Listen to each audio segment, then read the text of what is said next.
Hi friends, ఈరోజు నేను చాలా ఎక్సైటింగ్గా ఉన్నాను. ఎందుకంటే నేను ఈరోజు పీతల కూర వండుతున్నాను. పీతల కూర వండడం పెద్ద గొప్ప కాదు, కానీ పీతల కూర కుండలో వండుతున్నానండి. అది నాకు చాలా ఎక్సైటింగ్గా ఉంది. రండి మీకు కూడా చూపిస్తాను. చూసారా, పీత ఉడికిపోతుందండి, చూడండి. అయితే ఇప్పట్లో అనేక రకాలైన పాత్రలు ఏంటంటో వస్తున్నాయి. మరి అవన్నీ మంచిదో కాదో నాకు తెలియదు, కానీ కుండలో వండుకుంటే మాత్రం చాలా మంచిది అని మాత్రం నాకు తెలుసు. అందుకని ఈరోజు ఉదయాన్నే నాకు డ్యూటీకి టైం అయిపోతున్నా కూడా ఈరోజు పీతలు కుండలోనే వండాలనుకున్నానండి. అందుకని కుండలో వండుతున్నాను. దీన్ని దాకా అంటారు.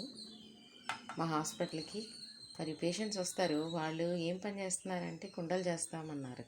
అప్పుడు నేను ఎంక్వైరీ చేశానమాట. ఇలా వండుకోవడానికి మాకు ఒకటి కావాలి అంటే దాకా అని ఉంటుందండి అన్నారు. అందుకని దాకా ఒకటి తెప్పించుకున్నాను. చూసారా ఎంత చక్కగా ఉడుకుతుందో. అంతా వేసేసానండి, ఇంచుమించు అయిపోయింది.